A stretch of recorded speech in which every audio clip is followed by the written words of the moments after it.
Happy parents ডেতে আপনাদের আবারও স্বাগত জানাই। Happy parents day bonded with dendrite super quick. এই যে আলো, এই যে মায়া, এই যে উৎসব, এসব একটিই কারণ আজকে হ্যাপি প্যারেন্টস ডে। আর আজকে এই উৎসবে আমাদের সঙ্গে সামিল হতে আসছেন বুলবুলি। বুলবুলি, তোমাকে স্বাগত। তোমরা ছিলে বলেই ছিল স্বপ্নগুলো কাছে, ছোট্টবেলার রূপকথারা এমনি করে বাঁচে। আর আজকে আরো কিছু কথা নিয়ে, আরো কিছু গল্প নিয়ে আমাদের সঙ্গে আছেন সৌরভ। সৌরভ, তোমাকে স্বাগত। আজ তোমাদের স্বপ্নগুলো সত্যি করে দিই, ইচ্ছে খুশি ফিরিয়ে দেব। বুলবুলি, আমি জানি যে আজকে তোমার পাশে যিনি বসে আছেন তিনি তোমার মা। মার সঙ্গে আলাপ করিয়ে দাও। আমার মা হচ্ছেন শ্রীমতী সন্ধ্যা চৌবে। সন্ধ্যা দেবী, নমস্কার। আমি সবসময় কিন্তু আপনার এই প্রোগ্রামটা আমি দেখি এবং খুব ভালো লাগে। আমাদের সৌভাগ্য। প্রকৃতই আমি যে মায়ের যে গভীরতা অথবা মা শব্দের অর্থ বুঝতে পারি, সেদিন আমি মনে আছে কিনা জানি না মায়ের, আমি হসপিটাল থেকে মাকে ফোন করেছিলাম আমি মা হওয়ার পরে। আমি সন্তানকে কোলে নেওয়ার পরে এমন কিছু ফিলিংস হলো এবং এমন একটা ভয় লাগতে শুরু করলো যে এইটুকু একটা মানুষকে কি করে আমি বড় করে তুলবো, এবং তখন আমার আয়নার দিকে তাকিয়ে নিজেকে অনেক বড় মনে হচ্ছে এবং মনে হচ্ছে যে আমি মাকে কত কষ্ট দিয়েছি, কত মায়ের কথা শুনিনি। আমি সেই মুহূর্তটায় আমি হাউ হাউ করে কেঁদে ফেললাম আর মাকে আমি ফোন করে বাড়িতে বললাম যে জীবনে আমি তোমাকে যত দুঃখ দিয়েছি, যত কষ্ট দিয়েছি, না বুঝেই দিয়েছি, তুমি আমাকে সব দুঃখের জন্য, কষ্টের জন্য তুমি আমাকে ক্ষমা করে দিও।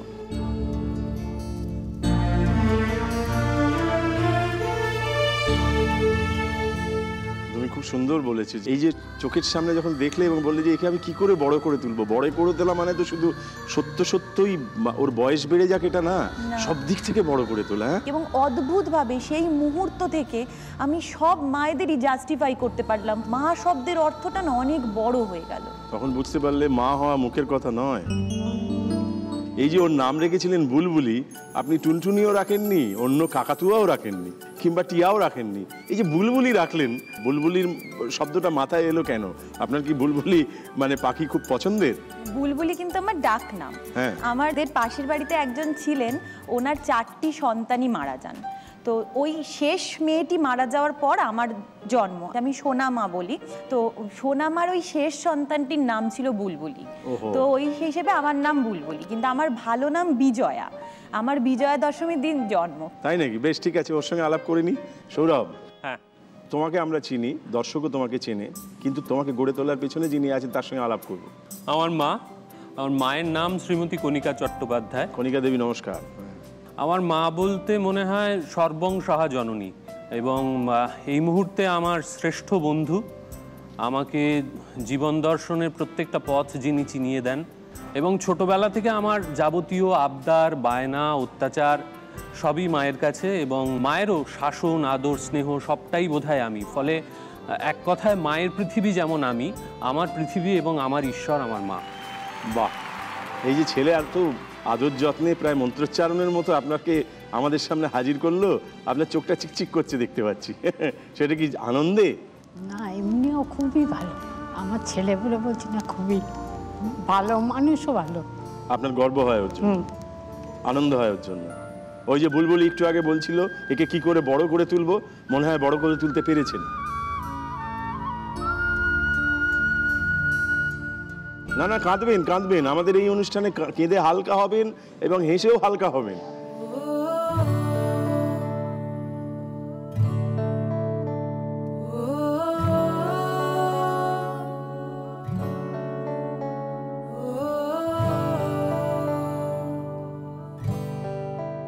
কিছু কি বলতে চান?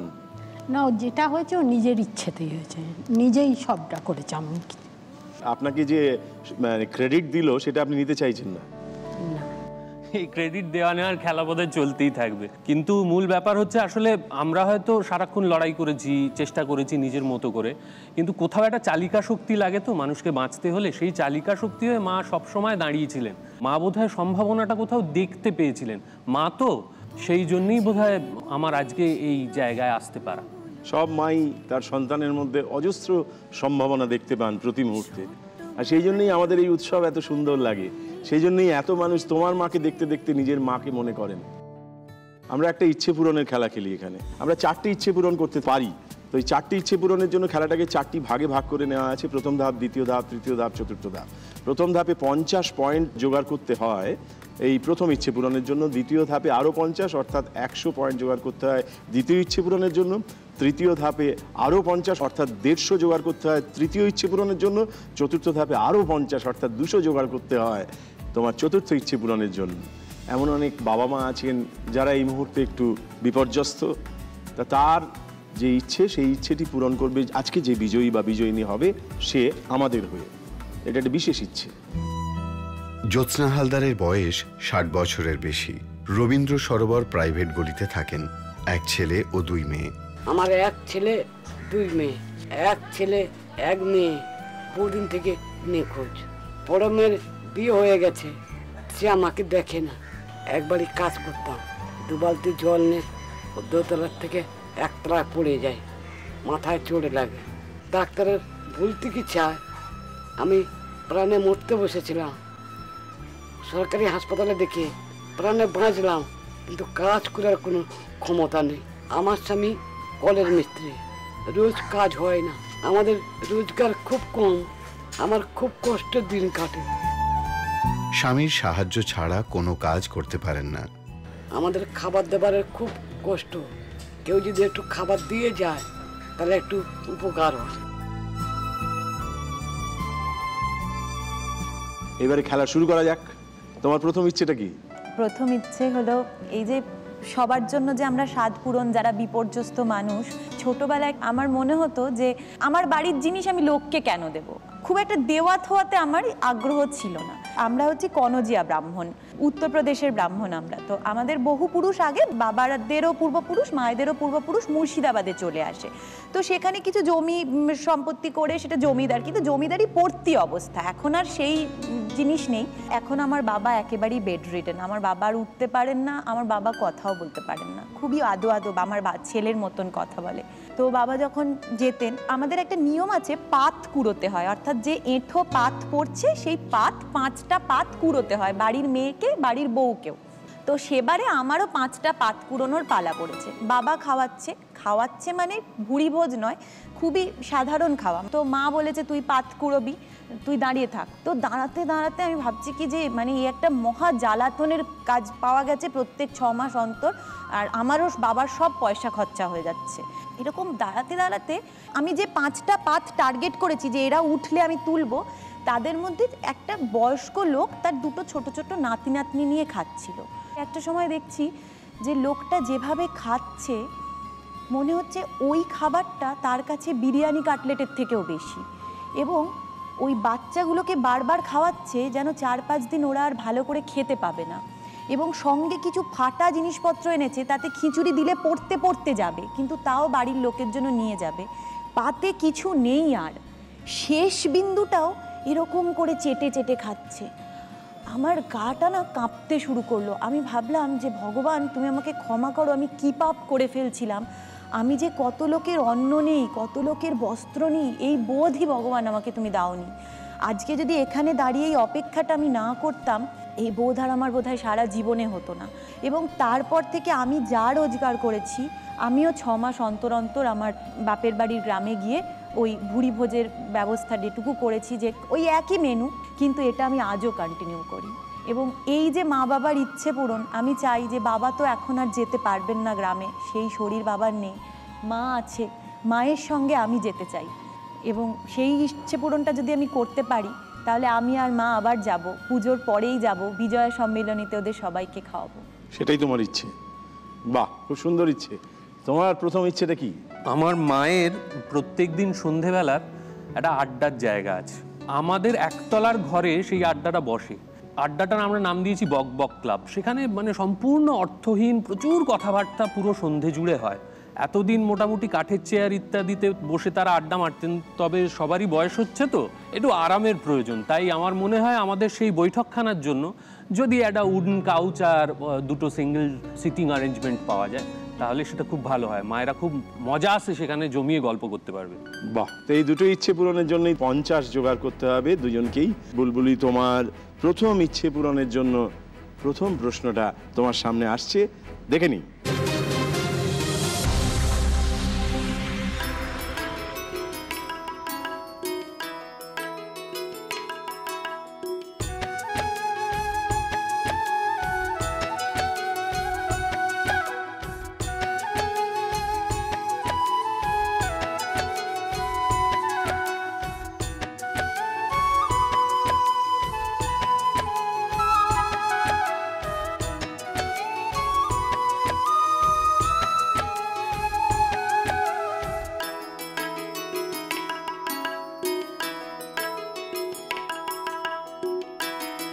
এই যে আমরা একটা দৃশ্য দেখলাম, এটার ভেতরে একটা ইঙ্গিত দেওয়া আছে, তার থেকে আমরা জানতে চাইছি কোন পাখির কথা বলা হলো।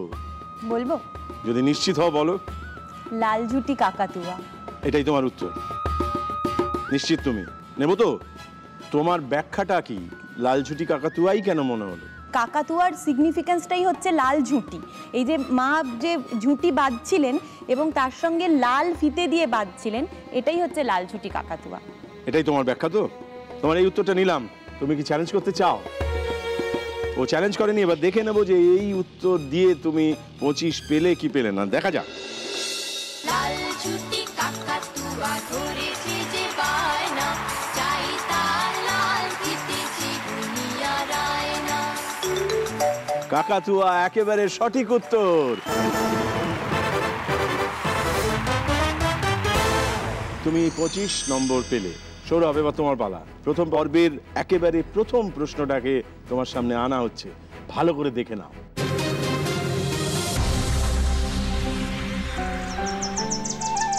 সোনার বাংলা কি আর অমনি অমনি বলে? সেই শুরু থেকেই প্রকৃতি আমাদের ওপর খুব সদয়। খাবার নিয়ে আমাদের নানান রকমের আদিক্ষেতা, খাবার নিয়ে এক্সপেরিমেন্টে আমাদের জুড়ি নেই। আমার তো নতুন কোনো খাবার দেখলেই মনে হয় একটু চেখে দেখি। আর বাঙালির খাবারে তো হাজারো রকমের ইনফ্লুয়েন্স, আরবি, ফার্সি, পর্তুগিজ, মালয়েশিয়ান, এখন তো আবার হয়েছে ফিউশন ফুড। তো অনেক দিন আগেকার প্রাচীন একটা ছড়া, যাতে আছে হাজার হাজার বছর আগে বাঙালির আইডিয়াল ডিশ কি ছিল, টুকে রেখেছি, দাঁড়ান পড়ে শোনাই। ওগ্গরা ভত্তা, রম্ভ অপত্তা, গায়িক ঘিত্তা, দুগ্ধ সযুক্তা, মোইলি মচ্ছা, নালিত গচ্ছা, দিজ্জয়ী কান্তা, খাই পুনবন্তা।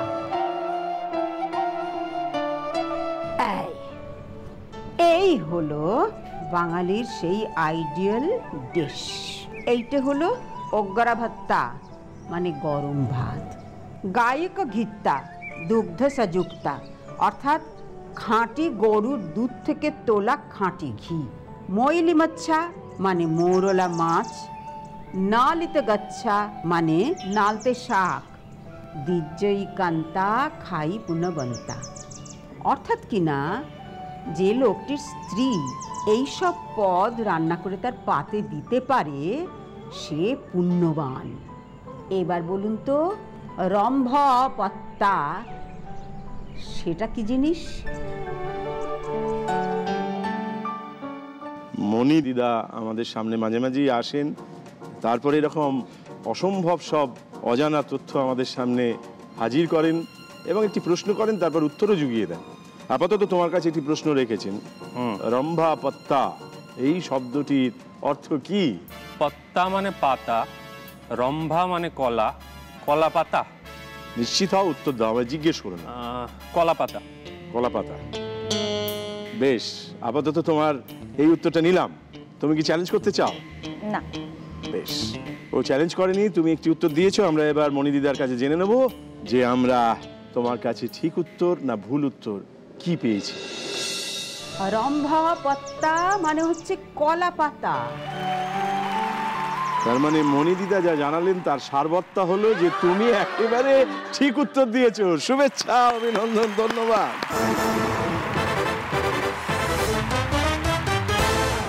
তোমার কলা পাতাটিতে 25 নম্বর রাখা হলো। বেশ, তোমার দ্বিতীয় প্রশ্ন আসবে। যে প্রশ্নটা আসছে সেটিকে ভালো করে দেখো, তারপর ঠিক উত্তরটা জুগিয়ে দাও। দেখে নিই।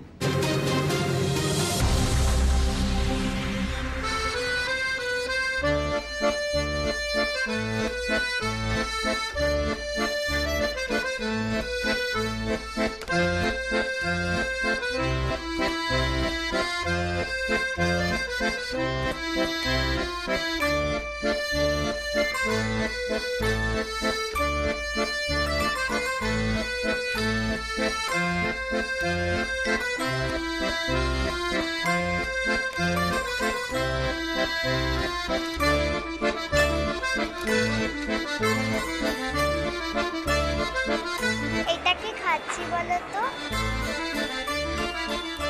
এটাকে বেসিক্যালি তো মিক্স ফ্রুট আইসক্রিম বলে। তুমি যদি সেই নামটাই নির্বাচন করতে চাও করে ফেলো, আর যদি ভাবো যে না আর একটু ভেবে দেখি আর কিছু নাম আছে কিনা, ভেবে নাও।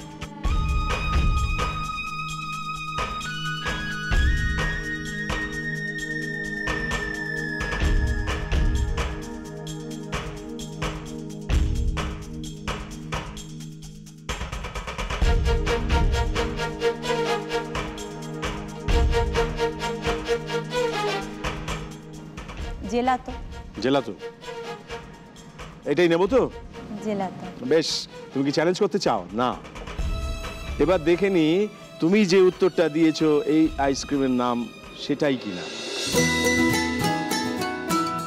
এর মধ্যে আছে আইসক্রিম, স্ট্রবেরি আর ফ্রুটস। এর নাম হলো টুটি ফ্রুটি। তোমার অতি পরিচিত নাম, যেটা তুমি অনেকবার ব্যবহার করেছো, কিন্তু এই মুহূর্তে তোমার মনে পড়েনি, তাই দুর্ভাগ্যবশত তোমার উত্তরটা ভুল হলো। আমরা সৌরভের কাছে যাব। তুমি আছো 25-এ। তোমার প্রথম ইচ্ছে পূরণের জন্য দ্বিতীয় প্রশ্নটিকে তোমার সামনে রাখা হচ্ছে। আমরা দেখে নিই।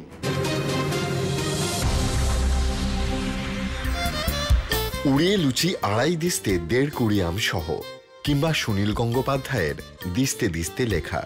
বাঙালি কি আজ আর আদৌ ততটা পেটুক আছে, কিংবা ততটা পাঠক? উত্তর যাই হোক, দিস্তে বা দিস্তার হিসাব কিন্তু বিলকুল রয়ে গিয়েছে। কলেজ স্ট্রিটের কাছেই বৈঠকখানা বাজারে গেলে তা আজও মালুম হয়। সেখানে দিস্তা দিস্তা কাগজ আর চাই হয়ে থাকা দিস্তা খাতা। এসব কেনা বেচাতেই দিস্তা এক গুরুত্বপূর্ণ একক। ইদানিংকালের হিসেব অনুযায়ী সাধারণত এক রিমে হয় 500টি কাগজ। তার 20 ভাগের 1 ভাগ হলো গিয়ে এক দিস্তা, মানে 25টি। অতীতে দিস্তার এই শক্ত পাটিগণিতটি ছিল আরো জটিল। তখন এক দিস্তা বলতে সাধারণত কটি বোঝানো হতো? এক দিস্তা বলতে কটি বোঝানো হতো আগে? 24টা। 24টা? নিশ্চিত তুমি? কাগজ নিয়ে কারবার করা আছে নাকি? না, ছোটবেলায় আমাদের ওই মুদির দোকান থেকে দিস্তা কাগজ কিনে আনতে হতো, তখন বলতে হতো যে কটা। কিন্তু উত্তরটা 24টা। বেশ, তুমি কি চ্যালেঞ্জ করতে চাও? না। বেশ, তোমার কাছ থেকে যে উত্তরটা পাওয়া গেল, যদি এটা ঠিক হয় তাহলে তোমার প্রথম ইচ্ছে পূরণ হয়ে যাবে। আমরা দেখে নিই আমরা ইচ্ছে পূরণের কাছে পৌঁছতে পারছি কিনা, যাচাই করি। আগে এক দিস্তা বলতে 24টি বোঝানো হতো। তার মানে তোমার কাছ থেকে যে উত্তরটা পেয়েছি সেটা একেবারে সঠিক উত্তর হয়েছে সৌরভ। তুমি ছিলে 25-এ, আরো 25 জোগাড় হয়ে গেল, অর্থাৎ তোমার প্রথম ইচ্ছে পূরণ হয়ে গেল। চলো আমরা সেই বকবক ক্লাবের সেই সামগ্রীর দিকে এগোই, যেখানে গিয়ে মা এবারে আরো জমিয়ে বকবক করতে পারবে। একদম।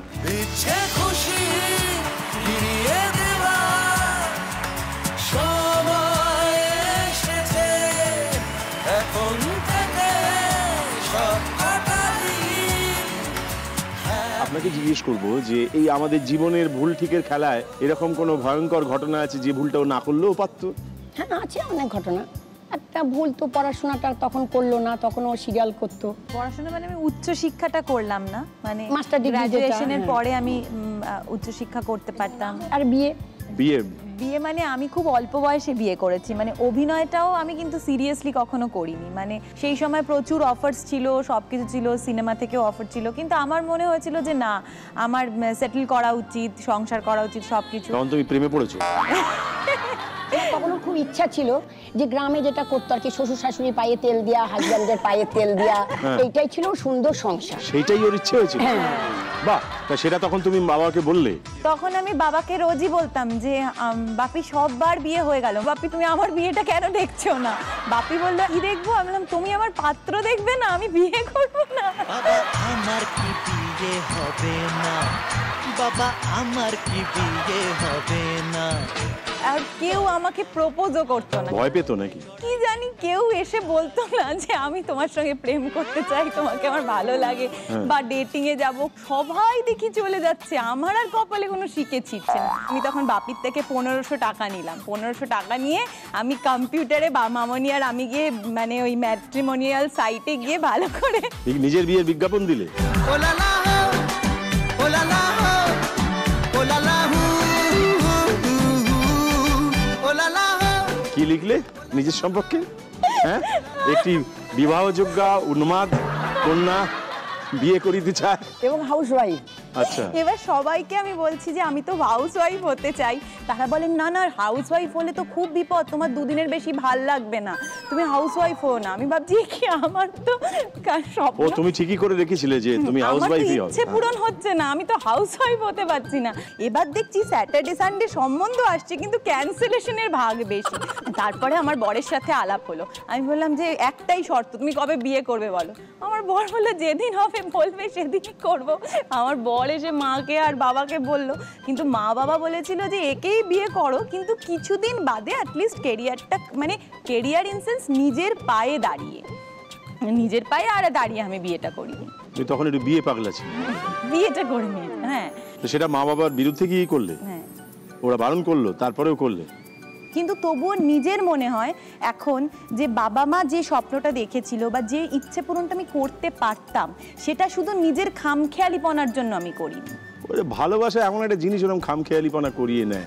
ব্রেটেল ব্রেক্ট বলে এক বিখ্যাত নাট্যকার, তার একটা ছোট্ট কবিতা আছে, সেখানে একটি মেয়ে ওই রকম, যে ওকে কষ্ট দিতে পারে জেনেও তার সঙ্গে চলে যাচ্ছে, যাওয়ার আগে ওর বাড়ির লোকেদের বলে যাচ্ছে যাকে ভালোবাসি তার সাথে যাব চলে, হিসেব নেব না কি মূল্য দিতে হবে, ভেবে দেখবো না বোকামি করছি কিনা, যাকে ভালোবাসি তার সাথে যাব চলে। ভালোবাসা এমন একটা জিনিস যা অনেক বড় পাহাড় ডিঙিয়ে দেয় আমাদের। বেশ, তোমার তৃতীয় প্রশ্নটাকে তোমার সামনে হাজির করা হচ্ছে। এটি সঠিক উত্তর দিয়ে তোমার প্রথম ইচ্ছে পূরণটা করে নাও।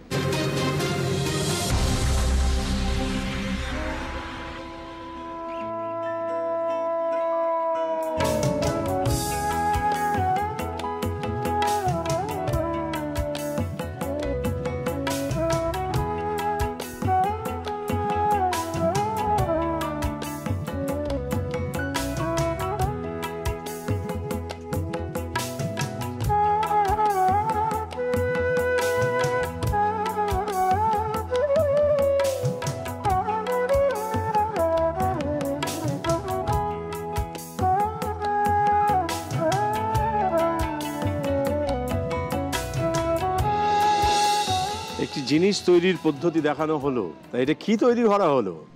আমার মনে হচ্ছে সিঁদুর, ভার্মিলিয়ন। সিঁদুর? তাহলে কি এই উত্তরটাই নেব?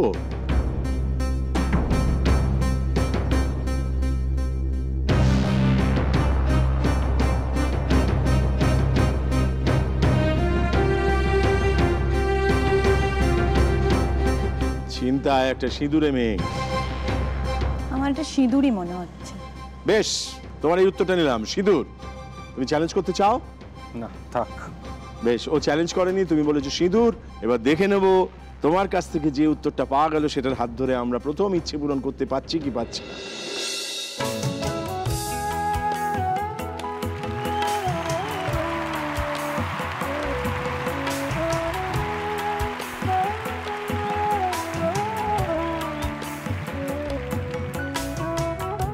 সিঁদুর, একেবারে ঠিক উত্তর দিয়েছো তুমি। শুভেচ্ছা, অভিনন্দন, ধন্যবাদ।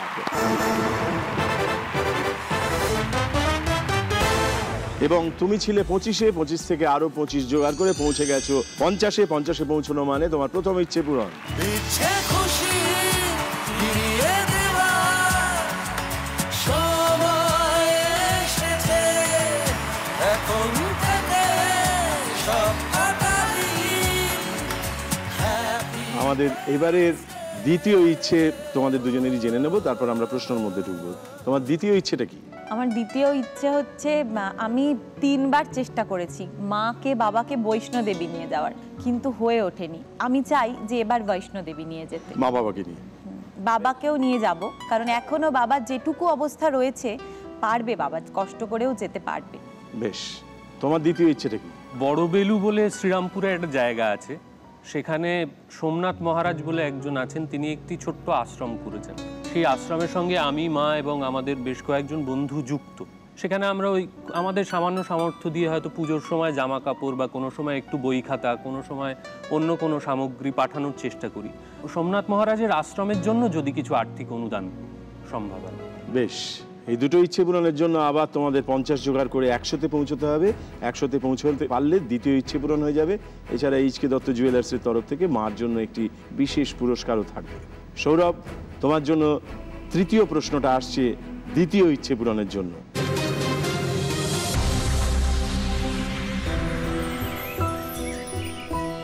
অন্ধজনে দেহ আলো, মৃতজনে দেহ প্রাণ, কথাগুলো যেন একেবারেই সার্থক আজকের শাহজাহান নাটকের সৃষ্টিকর্তা উৎপল দত্তের জন্য।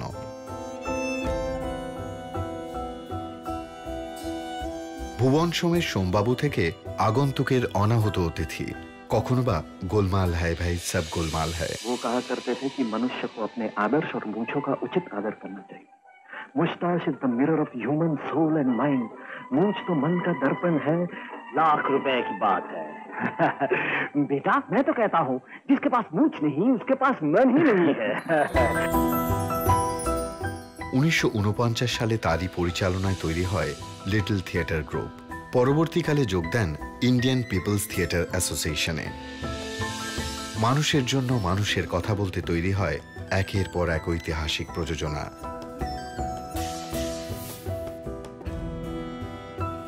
1946-এ ভারতীয় নৌবাহিনীর বিদ্রোহ নিয়ে তৈরি করেন একটি নাটক। মিনার্ভা থিয়েটারে মঞ্চস্থ হবার সাথে সাথে ভারত রক্ষা আইন অমান্য করার অপরাধে এক মহালয়া সকালে গ্রেপ্তার হন উৎপল দত্ত। 140/24 এই বাড়ি থেকে যে বিপ্লবের ঢেউ একদিন শুরু হয়েছিল তার শব্দ আজও পাওয়া যায় এই বাড়ির আনাচে কানাচে। টেবিল, চেয়ার, লাইব্রেরি, ম্যানুস্ক্রিপ্ট ছেড়ে এই রঙ্গমঞ্চ থেকে বিদায় নিয়েছেন আজকের শাহজাহান। কোন নাটকের জন্য উৎপল দত্ত গ্রেপ্তার হন ও তাঁর কারাবাস হয়? কোন নাটকের জন্য উৎপল দত্ত গ্রেপ্তার হন ও তার কারাবাস হয়? একটি যুগান্তকারী নাটক।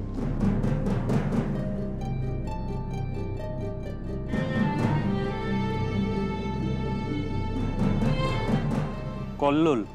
তুমি যদি নিশ্চিত হও জোর দিয়ে বলো, আর যদি মনে হয় যে না ভাববে ভাবো।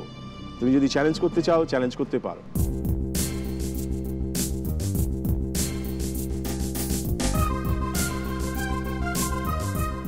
কল্লোল। কল্লোল, তোমার এই উত্তরটা নিলাম। তুমি চ্যালেঞ্জ করতে চাও? বেশ, এবার আমরা দেখে নিতে চাইবো তোমার যে উত্তরটা তুমি দিলে কল্লোল, এইটি সেই নাটক কিনা।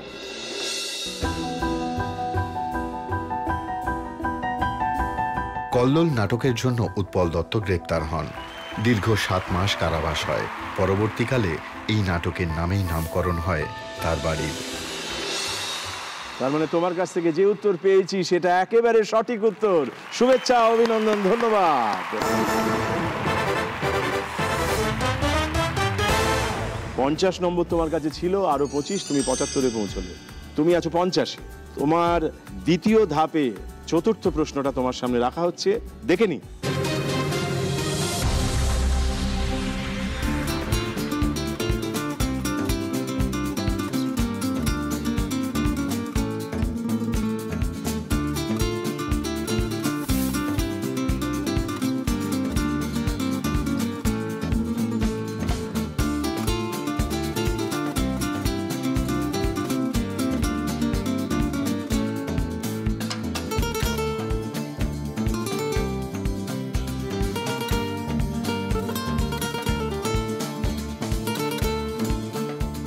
জিনিস তৈরি করার পদ্ধতি দেখানো হচ্ছিল, এটা কি তৈরি করা হচ্ছিল?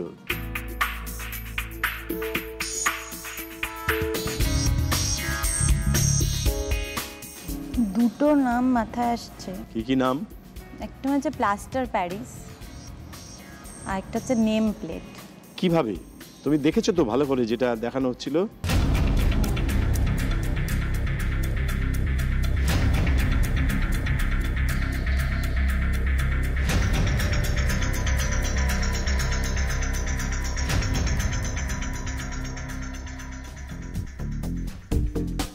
কিছু মাথায় আসছে না? পাস। বেশ, ঠিক আছে, তো ও পাস করে দিয়েছে। তুমি কি চ্যালেঞ্জ করতে চাও? আমি একবার থিঙ্ক ট্যাঙ্কের সঙ্গে কথা বলবো।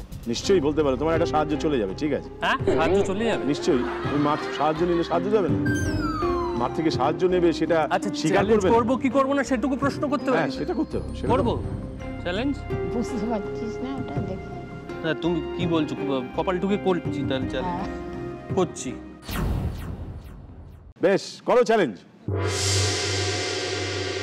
চক চক চকখড়ি আর কি, এটাই তোমার উত্তর। বেশ, তোমার এই উত্তরটা নিলাম। যদি তোমার উত্তর ঠিক হয় তাহলে তোমার ইচ্ছে পূরণ হবে, আর যদি ভুল হয় তাহলে তোমার 25 নম্বর কাটা যাবে। আমরা দেখে নিই তোমার উত্তরটা ঠিক হলো না ভুল হলো।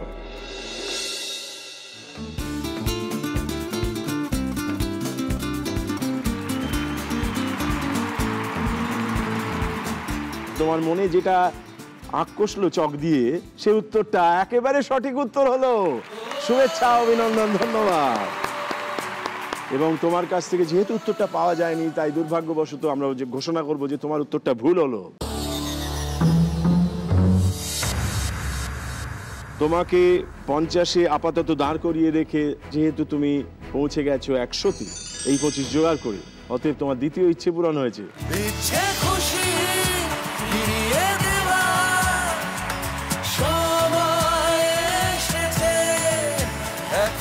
এছাড়া এইচকে দত্ত জুয়েলার্সের তরফ থেকে একটা বিশেষ সোনার হার এবং কানের দুল মাকে পরিয়ে দাও।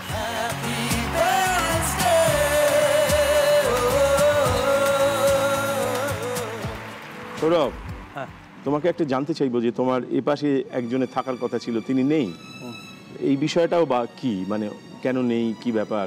আমার বাবা 2010 সালে চলে গিয়েছেন একটা আকস্মিক দুর্ঘটনায়। তবে বাবার কথা বলতে গেলে আমি যে কাজটা করি, অভিনয়, সেটা ফুল টাইম প্রফেশন বা জীবিকা হিসেবে নেব, সেটা একেবারেই বাবার ইচ্ছে ছিল না। বাবা সবসময় চাইতেন আমাদের বাড়িটাকে বলা হয় উকিল বাড়ি, উকিল বাড়ির ছেলে উকিলই হবে। তো যখন আস্তে আস্তে আমি সেখান থেকে বিগড়োচ্ছি এবং আস্তে আস্তে অন্যদিকে যাচ্ছি বলা চলে, তখন বাবার সঙ্গে আমার একটা কোথাও দূরত্বের সম্পর্ক তৈরি হলো। দুজনে প্রকাশ্যে দুজনকে কখনোই প্রশংসা করতাম না, দুজনের মধ্যে কথাবার্তা বিশেষ হতো না। সেটা আজকে আমার কোথাও গিয়ে খারাপও লাগে, মনে হয় যে হয়তো কোনো একটা সময় সেটা মিটিয়ে নিলেই তো হতো। কারণ আমি অনেক পরবর্তীকালে বাবার অফিস থেকে যখন বাবার বকেয়া আর্থিক বিষয়গুলোকে মেটাতে গিয়েছিলাম, তখন জেনেছিলাম যে বাবা সহকর্মীদের কাছে আমার প্রবল প্রশংসা করেছেন।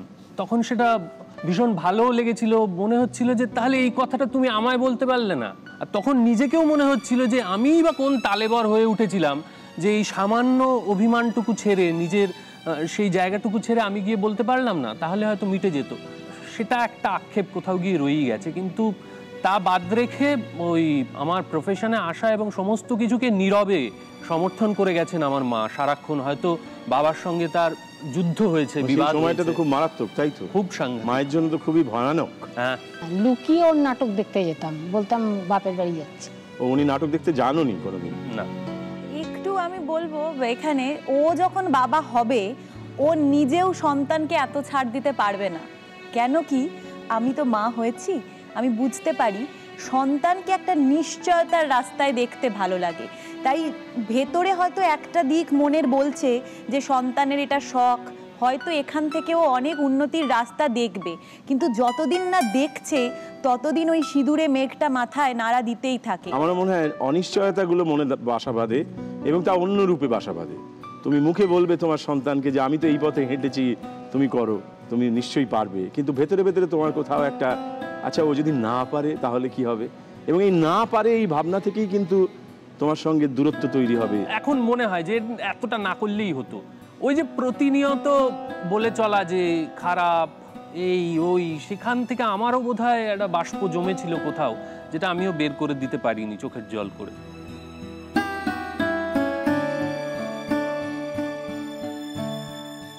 তুমি আর চাইলেও ওই মুহূর্তটাকে ফেরত আনতে পারবে না, যা তোমার হাতের বাইরে চলে গেল। আমার মনে হয় যে সময় বড় সীমিত, সময় বড় দ্রুত ফুরোচ্ছে। আমি তো অন্যায় করি, কিন্তু আমি চেষ্টা করি সেই অন্যায়টা যে করে ফেলেছি সেটা তো আর ফেরানোর কোনো উপায় নেই, সেই জায়গাটা আমি ঠিক করে নিতে। কারণ আর সময় নাও পেতে পারি যে এই যে দূরত্বটা তৈরি হয়েছে এই মানুষটার সঙ্গে, এই যে অন্যায়টা আমি করে ফেলেছি, ফিরে এসে আর নাও দেখতে পারি। এরকম বারবারই হয়েছে। আমার বাবার যখন এইরকম অবস্থা হলো, সেদিন আমি গেছিলাম বাড়িতে, পুজোটা করে আমার বাবা জেনারেলি বেরিয়ে আসে, বাবা দরজা খুলছে না। তো আমি দরজাটা অনেকবার ঠক ঠক করার পর না আমার মনে হলো যে কিছু একটা ঘটেছে। আমি নোড়া দিয়ে এসে দরজাটা ভেঙে ফেললাম। ভেঙে দেখছি বাবা এরকম করে ভূতে পাওয়া মানুষের মতো এরকম তাকিয়ে রয়েছে। বাবা কথা বলতে পারছে না, জিভটা প্যারালিটিক হয়ে গেছে, হাত পা আর কিছু করছে না। এবং আমার তখন বারবার মনে হচ্ছে যে বাপি তো আমাকে রসগোল্লা খেতে চেয়েছিল, এ মা আমি আজকে বাপিকে রসগোল্লাটা আনলাম না। কারণ সেই দিন আমার মনে হচ্ছিল যে সারাদিন উপোস করে আছি, আমি ক্লান্ত, রসগোল্লাটা আমি কাল খাওয়াবো। কিন্তু বাবার আর রসগোল্লা খাওয়ার অবস্থা রইল না, কারণ বাবার তো সবটা বন্ধ হয়ে গেছে।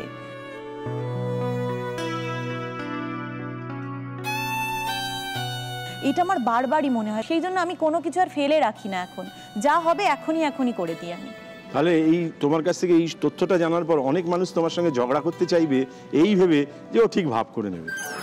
মুখিয়ে থাকা প্রচুর ঝগড়া তোমার জন্য অপেক্ষায় রইল। সৌরভ, তোমার দ্বিতীয় ইচ্ছে পূরণ হয়ে গেছে, তোমার তৃতীয় ইচ্ছেটা জেনে নেব, তারপর তোমার কাছে প্রশ্ন রাখবো। আমার তৃতীয় ইচ্ছে হচ্ছে, আমাদের বাড়ির ঠিক সামনের অংশটায় একটা জায়গা আছে, মানে আমাদেরই জায়গা। সেই জায়গাটায় মা খুব সযত্নে কিছু গাছ করেছেন। পেঁপে গাছ হয়েছে, আম গাছ হয়েছে, একটা বেল গাছ হয়েছে, কিছু ফুলের গাছ হয়েছে। মাঝে মধ্যেই আমার পাতে দুটো উচ্ছে এসে পড়ছে, বলছে এটা আমাদের বাড়ির গাছে। সেই কিচেন গার্ডেন বা সেই বাগানটাকে আমি আরো সুন্দর করে সাজিয়ে দিতে চাই। বাহ, দারুণ সুন্দর। আর মার বাগানের একমাত্র বড় গাছ কিন্তু তুমি। বাহ, তোমার তৃতীয় ইচ্ছে পূরণের জন্য 4 নম্বর প্রশ্নটাকে তোমার সামনে আনছি, একটু ভালো করে দেখো, তারপর উত্তর দাও।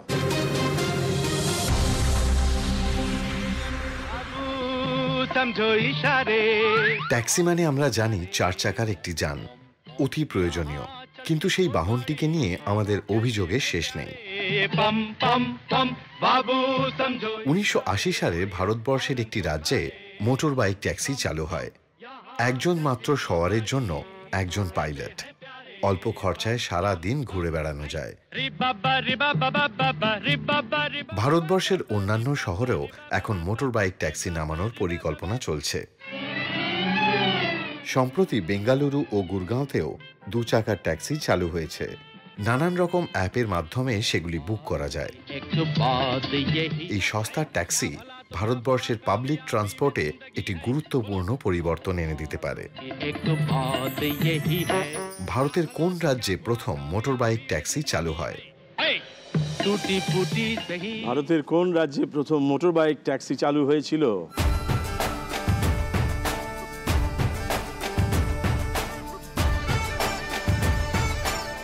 গোয়া। যদি মনে হয় নিশ্চিত হয়ে একটি উত্তর দাও।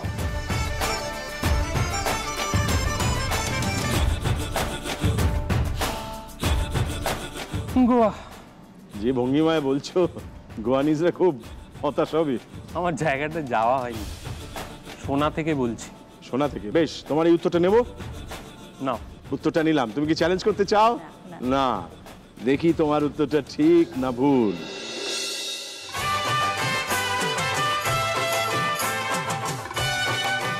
ভারতবর্ষের প্রথম মোটর বাইক ট্যাক্সি চালু হয় গোয়াতে। তার মানে তোমার কাছ থেকে যে উত্তরটা পাওয়া গিয়েছে সেটা একেবারে নির্ভুল উত্তর। ধন্যবাদ। তুমি পৌঁছলে 125। এবার বুলবুলি, তোমার পালা। তোমাকে একটি প্রশ্ন দেব, সেই প্রশ্নটা যাতে তোমাকে আনন্দ দেয় এবং আমাদেরও আনন্দ দেয়, সেই জন্য প্রশ্নটা সামনে আসবে। দেখে নি। আশ্বিন মাসে দুর্গা পূজা, মনের মানুষ চলছে খুঁজা।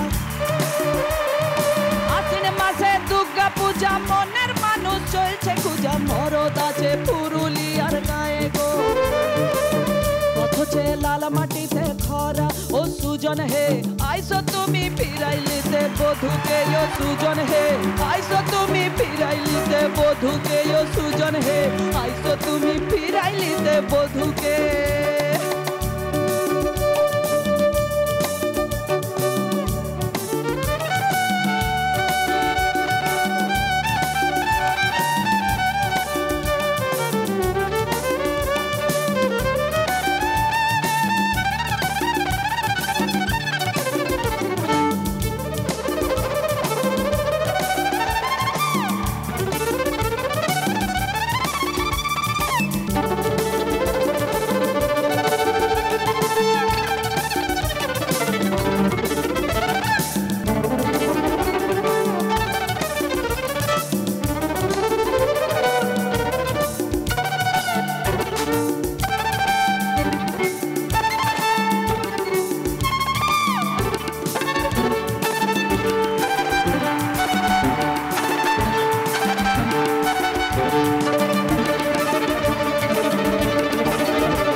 অনেক ধন্যবাদ।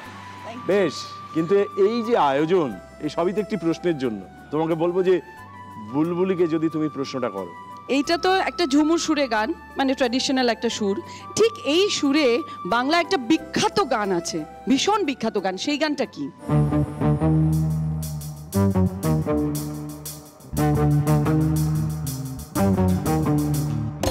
আশ্বিন মাসে দুর্গা পূজা মনের মানুষ চলছে খুঁজা।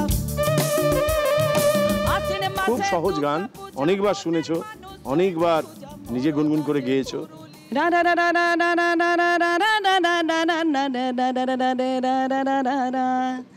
আমার কেমন কেমন করে ও বন্ধু রে, মন আমার কেমন কেমন করে। প্রথম লাইনগুলো কি? ও সুজন হে আইসো তুমি ফিরাইলিতে বধুকে ও সুজন হে আইসো তুমি। এই গানটা ধরে যদি পৌঁছতে পারো, প্রথম লাইনটা গাইতে থাকো মনের মধ্যে, পেয়ে যাবে এক্ষুনি।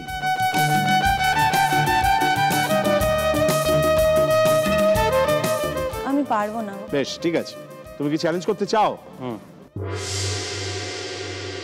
ভাদর ও আশ্বিন মাসে ভ্রমর বসে কাঁচা বাসে, আর না থাকিও বাপের ঘরেতে, মন আমার কেমন কেমন করে ও বধুরে, আর না থাকিও বাপের ঘরেতে। ওরে বাবা, পুরো গানটা বলে দিলি তো, মানে মনেই কষ্টটা আছে তোর মনে হচ্ছে।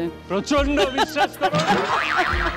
ওর কাছ থেকে একটা উত্তর পেয়েছি স্বাগতা, তোমাকে জিজ্ঞেস করবো যে যে উত্তরটা চ্যালেঞ্জ করে ও জানিয়েছে সেই উত্তরটা কি ঠিক হয়েছে না ভুল? একদম 100% ঠিক, পুরো 4টে লাইন বলে দিয়েছে। আমি ওই জন্য বললাম যে মনে প্রচুর ব্যথা জমে আছে, ওই জন্য 4 লাইন মুখস্থ করে রেখেছি। বুঝলে আর কেউ বুঝলো না, বুঝলে? বেশ, তার মানে তুমি যে উত্তরটা দিয়েছো চ্যালেঞ্জ করে সেটা একেবারে সঠিক উত্তর হয়েছে। যেহেতু তোমার কাছ থেকে উত্তর পাওয়া যায়নি, তাই আমাদের ঘোষণা করতে হচ্ছে যে তোমার উত্তরটা ভুল হয়েছে। আগে তোমার ছিল 125, এখন তুমি আরো 25 জোগাড় করে 150-তে পৌঁছে গেছো, অর্থাৎ তোমার তৃতীয় ইচ্ছে পূরণ করে ফেলেছো। আমরা সেই তৃতীয় ইচ্ছে পূরণের উৎসব করব, কিন্তু আজকে আসার এই মূর্ছনা তৈরি করবার নিশ্চয়ই আরো কোনো কারণ আছে। আমরা সেই গোপন কারণটি জানতে চাই। হ্যাঁ, কারণ হচ্ছে আমাদের এই পুজোয় একটা অ্যালবাম আমরা বার করছি। এর মধ্যে আমরা 6টা গান বিভিন্ন প্রভিন্সের ইন্ডিয়ার 6টা গানকে আমরা বেছে নিয়েছি, এবং তার সঙ্গে আমরা যে মিউজিক অ্যাড করেছি সেগুলো বিভিন্ন প্রান্তের মিউজিক। যেমন আসামের সঙ্গে আমরা আফ্রো কিউবান একটা মিউজিকের মানে মেলবন্ধন করেছি। আবার গোয়ান গানের সঙ্গে আমরা ব্লুজ, যেটাকে ফিডল বলা হয়, সেটার একটা কম্পাইলেশন করেছি। তো এই হচ্ছে কনসেপ্ট আর কি। আশা করি সকলের ভালো লাগবে। এই অ্যালবামের নাম দিয়েছি আমরা বানজারা। গানগুলো গাইছে কে? স্বাগতা। সবই স্বাগতা গেয়েছে। তো স্বাগতাকে আমরা পেয়ে আমরা খুব খুশি। আমি সারাদিন অভিনয়ের মধ্যে থাকি, গানটা বেশি ভালোবাসি, কিন্তু এইভাবে মানে এটা আমার স্বপ্নের বাইরে যে আমি এনাদের দুজনের সঙ্গে একটা অ্যালবাম করছি, একই স্টেজে দাঁড়িয়ে আছি, তো স্বপ্নের সীমানা পেরিয়ে গেছি বানজারাতে। বাহ বাহ বাহ, ধন্যবাদ। এই গানের তালে, গানের ছন্দে এবার আমাদের উৎসব করার কথা, মায়ের জন্য বাগান সাজিয়ে দেওয়ার কথা। চলো আমরা সবাই মিলে বাগান সাজাই, এসো।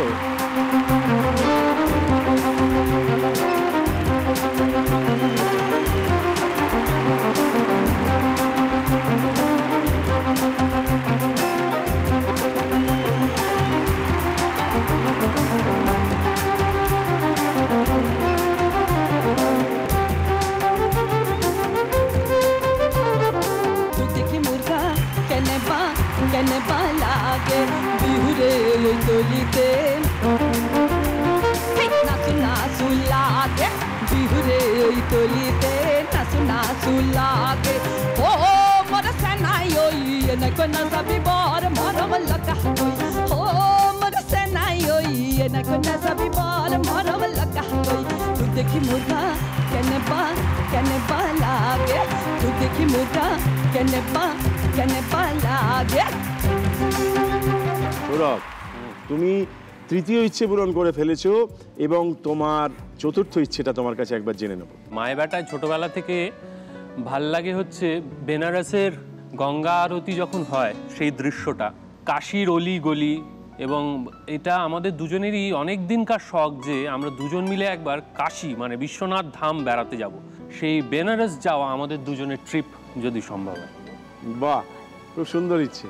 এই জন্য তোমাকে দুটি প্রশ্নের উত্তর দিতে হবে, তাহলেই 25-25-50 জোগাড় হয়ে যাবে। এছাড়া তোমার একটি জাদু প্রশ্ন আছে। তুমি কি এখন জাদু প্রশ্নটা নিয়ে একেবারে সরাসরি চতুর্থ ইচ্ছে পূরণটা করতে চাইবে? না না, মানে গুটি গুটি পায়ে মায়ের হাত ধরে বেনারস পৌঁছতে চাইছো। বেশ, তোমার এইবারের যে সাধারণ প্রশ্নটা আসছে চতুর্থ ইচ্ছে পূরণের জন্য, সেটাকে ভালো করে দেখো, তারপর বাবা বিশ্বনাথের নাম স্মরণ করে ঠিক উত্তর দাও।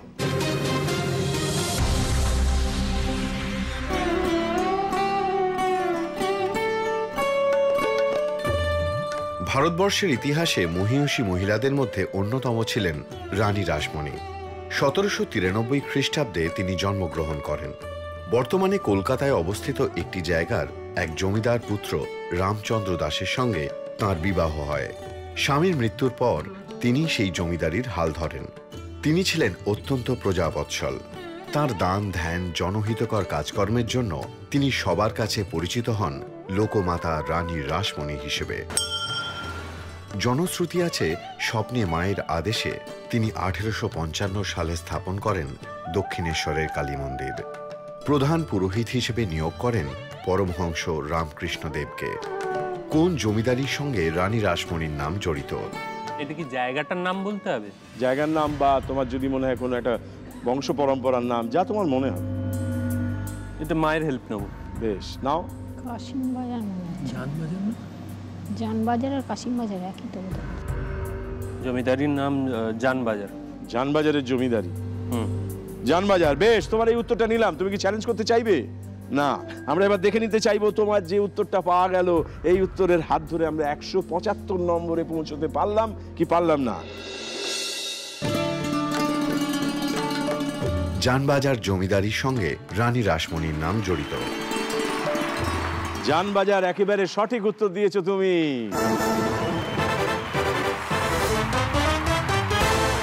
সেই সঙ্গে তুমি পৌঁছলে 175-এ। তোমাকে একটু অপেক্ষায় রাখি, বুলবুলি তোমার কাছে আসবো। তোমার দ্বিতীয় ইচ্ছে পূরণের জন্য এইবারে তোমার হাতে জাদু প্রশ্ন আছে। তুমি কি সেটা চাইবে, নাকি তোমার সাধারণ প্রশ্নের অপেক্ষায় থাকবে? সাধারণ ধরেই যাই, জাদু থাক পরের জন্য। বেশ, তোমার 6 নম্বর আজকের শেষ সাধারণ প্রশ্নটিকে তোমার সামনে হাজির করছি, দেখে নাও তাকে।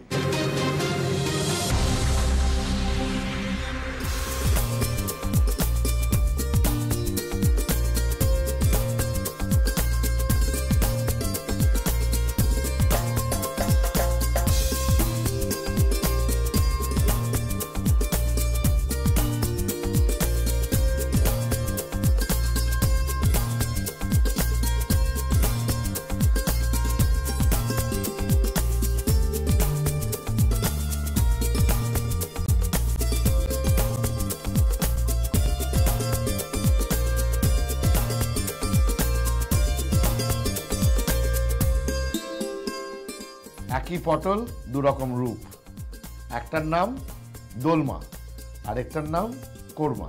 আপনাকে বলতে হবে কোনটা দোলমা কোনটা কোরমা। কোনটা কোরমা পটলের আর কোনটা দোলমা?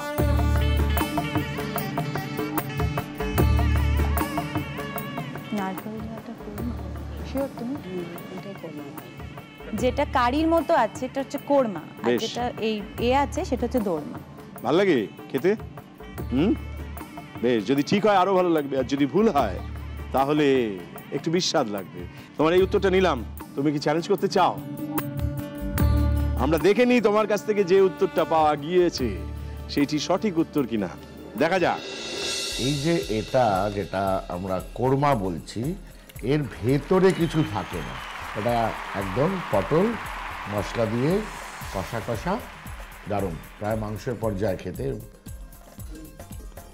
আর অন্যটা যেটা, এর মধ্যে একটা পুর থাকে, সেই পুর আমিষ হতে পারে, নিরামিষ হতে পারে। আমিষ মানে মাংস থাকতে পারে, চিংড়ি মাছ থাকতে পারে। তার মানে তোমার কাছ থেকে যে উত্তরটা পাওয়া গিয়েছে সেটা একেবারে ঠিক উত্তর।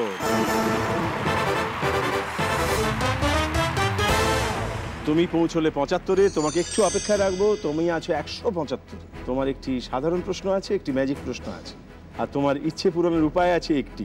তুমি কি এখন সাধারণ প্রশ্নটিই চাইবে? বেশ, দেখে নিই তোমার আজকের শেষ সাধারণ প্রশ্নটা তোমার জন্য কি আছে।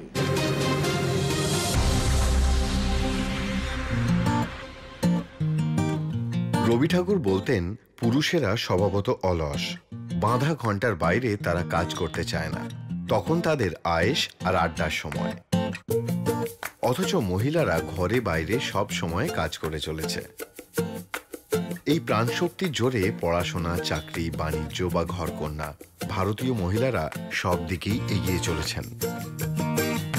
আবার সাক্ষী মালিক, পিভি সিন্ধু আর দীপা কর্মকার এবারের অলিম্পিকে মহিলারাই ভারতের মুখ উজ্জ্বল করেছেন। কিন্তু ভারতের টোটাল পপুলেশনের দিকে যদি তাকানো যায় তো 51.5% পুরুষ আর মহিলাদের সংখ্যা 48.5%। পশ্চিমবঙ্গের অবস্থা একটু ভালো, এখানে মহিলাদের সংখ্যা 49%-এর একটু বেশি। ভারতের একটি মাত্র স্টেট এবং পন্ডিচেরি নামে ইউনিয়ন টেরিটরি এই হিসেবের ব্যতিক্রম। এই দুটি অঞ্চলে পুরুষের থেকে মহিলার সংখ্যা বেশি। ভারতের কোন প্রদেশে পুরুষের থেকে মহিলার সংখ্যা বেশি? ভারতের কোন রাজ্যে পুরুষের থেকে মহিলার সংখ্যা বেশি?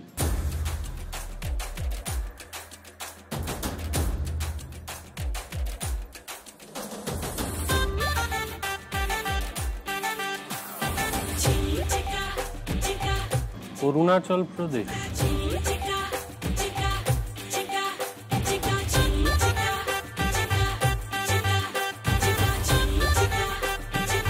দাও উত্তর দাও।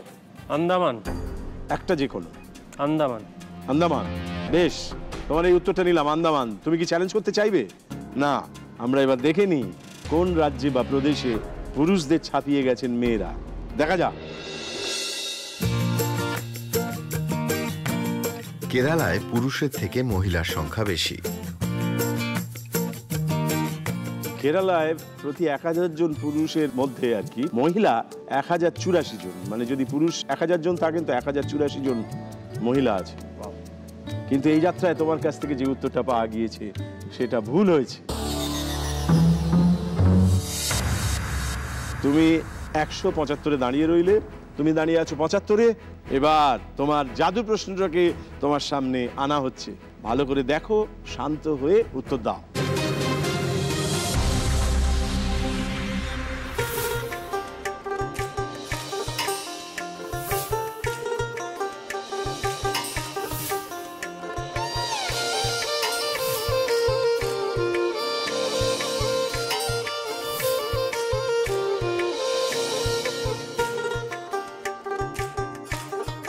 এই যে আমরা কতগুলি ছবি দেখছি, তাতে ওই জিজ্ঞাসার চিহ্নের জায়গাটায় কি বসবে এবং তার ব্যাখ্যাটা কি তোমাকে একটু ভেবে বলতে হবে।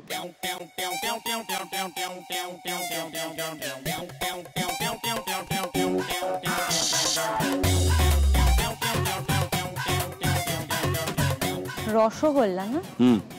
রসগোল্লা, মোচা, নিচে পাখি, হুম। দুটো পাখি, একটা মানুষের মাথার পিছন দিকটা। এই একটা সূত্র ধরতে হবে, ধরে ওটা আবিষ্কার করতে হবে।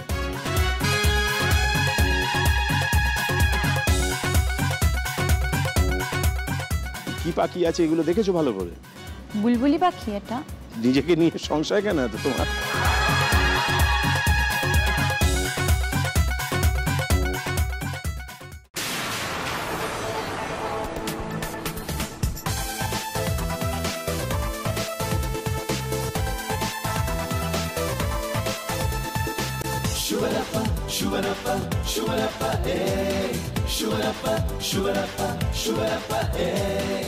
না গো, দেখো দেখো দেখো, ছেড়ে দিও না। রসগোল্লা আছে, মোচা আছে, পারবে পারবে।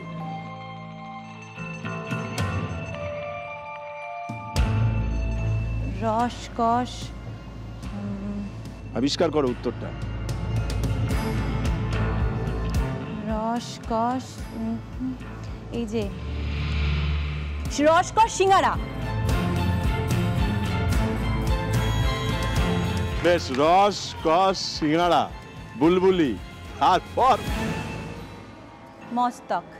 একটু বুঝিয়ে বলো। রসগোল্লার রস, রস, মোচার কষ হয়, সিঙ্গারা, বুলবুলি পাখির বুলবুলি, আর মস্তক।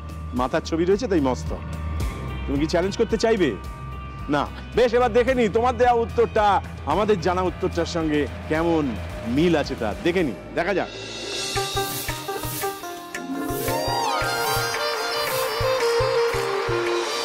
বেশ, তার মানে তোমার কাছে পাওয়া উত্তরটা একেবারে নির্ভুল উত্তর। শুভেচ্ছা, অভিনন্দন এবং ধন্যবাদ।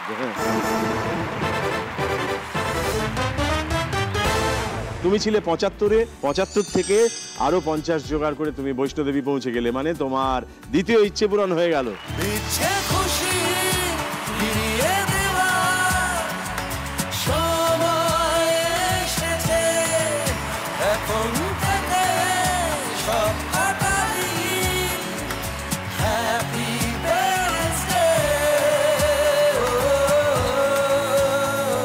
এই ভালো মুহূর্তটাকে সঙ্গী করব আমরা এইচকে দত্ত জুয়েলার্সের তরফ থেকে একটা বিশেষ পুরস্কার। মাকে ওটা পরিয়ে দাও।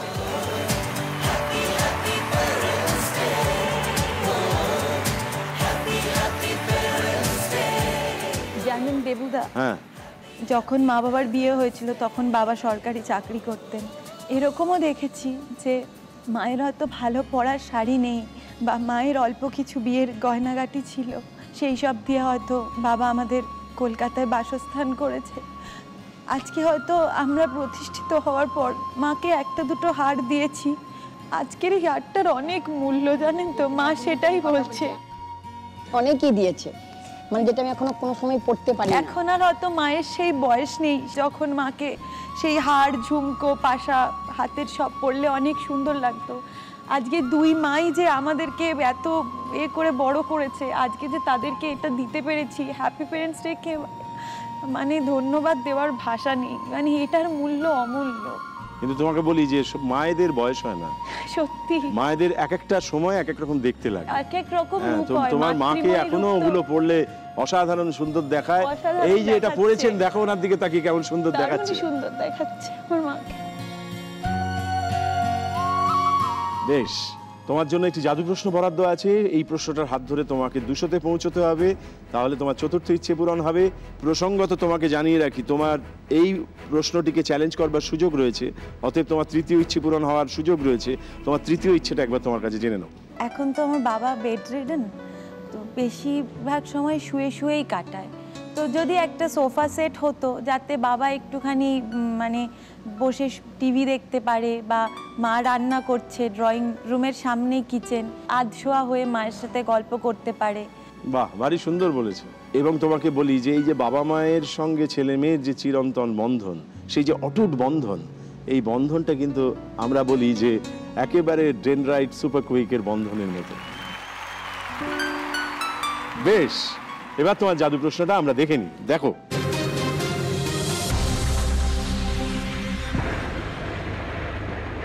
এরপর থেকে আগে আমার নাম অরিন্দ মুখোপাধ্যায়। ব্রজেশ্বর, আগে হ্যাঁ, এই তোমার প্রথম ছবি একে গরম লাগছে কেন? পাকার সামনে দাঁড়িয়ে কে? মনে রেখো, একমাত্র অভিনেতাই হচ্ছে ইন্ডিসপেন্সেবল, তাকে ছাড়া চলবে না। তার সহকারী বলে কিছু নেই যে কাজ চালিয়ে নেবে। আচ্ছা, এই হচ্ছে তোমার ফার্স্ট পজিশন। আচ্ছা, আমি অ্যাকশন বললে এগিয়ে এসে দাঁড়াচ্ছে, বলছে বাবা, তারপর ওর রিয়াকশন, তারপরে চক মার্কে দাঁড়িয়ে প্রণাম, তারপর কথা। ঠিক আছে? হ্যাঁ, ঠিক আছে। অ্যাকশন। এ বিষয়ে তুমি কোনো ব্যবস্থা করতে পেরেছো? শ্বশুরমশাই দিতে রাজি হননি, তবে অন্য একটা ব্যবস্থা হয়েছে। এটা কি স্বগতোক্তি না হলিউড স্টাইল? এখানে একটু কমই চাইছিল না? কম চাইছিল।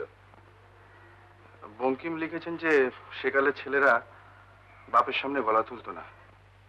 না তুললেও একটা সামঞ্জস্য থাকবে বই কি। এই যে আমরা নায়ক সিনেমার দৃশ্যটি দেখছি, তার ভেতরেও তো একটা শুটিং চলছে। কোন সিনেমার শুটিং চলছে?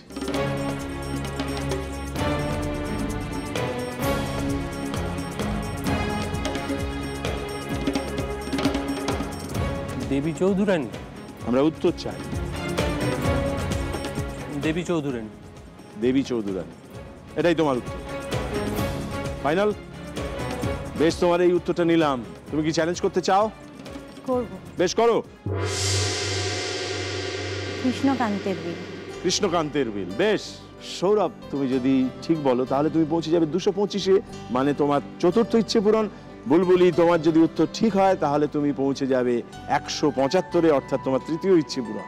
এবার আমরা দেখে নিতে চাইবো কার উত্তরটা ঠিক হলো।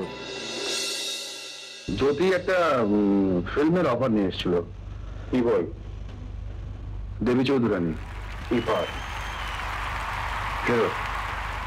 তার মানে তোমার কাছ থেকে যে উত্তরটা পাওয়া গিয়েছে দেবী চৌধুরানী, সেটা একেবারে সঠিক উত্তর হয়েছে। তুমি এই 50 পয়েন্ট স্কোর করে 175 থেকে পৌঁছে গেছো 225-এ। এবং তোমাকে জানাই, আমাদের এই অনুষ্ঠানে কেউ প্রথম 225 স্কোর করলো। তোমাকে অভিনন্দন। তোমার চতুর্থ ইচ্ছে পূরণ তো হবেই, যেহেতু তুমি 200 ছাড়িয়ে গেছো, সেহেতু তোমাকে আর তো ইচ্ছে পূরণের সুযোগ নেই। আমার তরফ থেকে একটা বিশেষ পুরস্কার দেওয়া হবে। আর দুর্ভাগ্যজনকভাবে যেহেতু তুমি চ্যালেঞ্জ করেছো কিন্তু খেলোয়াড়ের মতো খেলেছো, সেইটা একটা বড় ব্যাপার। আমি তোমাকে সেই জন্য অভিনন্দন জানাচ্ছি, কিন্তু দুর্ভাগ্যবশত তোমার উত্তরটা ভুল হয়েছে, সেই জন্য তোমার কাছ থেকে 50 নম্বর কেড়ে নেওয়া হলো। তুমি পৌঁছে গেলে 75-এ। চলো আপাতত তোমার চতুর্থ ইচ্ছে পূরণটা করি। তোমরা ছিলে বলেই ছিল স্বপ্নগুলো কাছে। জয় বাবা বিশ্বনাথ। এছাড়া একটি বিশেষ পুরস্কার আছে তোমার জন্য আমার তরফ থেকে, কফি মেকার উইথ কফি পট।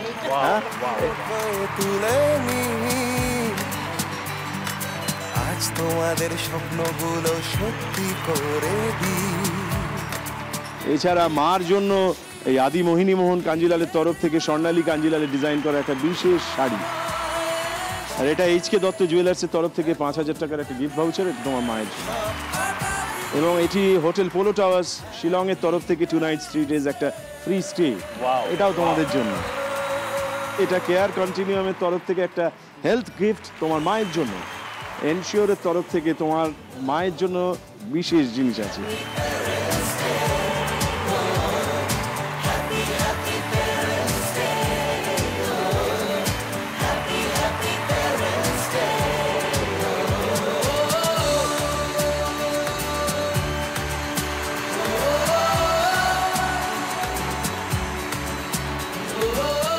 আমাদের এই সমস্ত ইচ্ছে পূরণের পরেও আর একটা বিশেষ ইচ্ছের কথা আমরা বলেছিলাম। সেই বিশেষ ইচ্ছে পূরণ আমাদের হয়ে এই মানুষটির কাছে পৌঁছে যাবে সৌরভ একটি বিশেষ ইচ্ছে পূরণের জন্য আমাদের উষ্ণতা নিয়ে। জি বাংলা জ্যোৎস্না দেবীকে সম্মান জানাচ্ছে সৌরভের মাধ্যমে। আজ আমি দেখা করতে যাচ্ছি জ্যোৎস্না মাসিমার সঙ্গে। ওনার কাছে আমাদের সামর্থ্য মতো কিছু খাবার জিনিস এবং অন্যান্য সহযোগিতার উপকরণ নিয়ে। কেমন আছো বলো? ভালো আছি। তুমি যেমন বলেছিলে সেই রকম আমাদের সামর্থ্য অনুযায়ী আমরা তোমার জন্য একটু খাবার জিনিস নিয়ে এসেছি।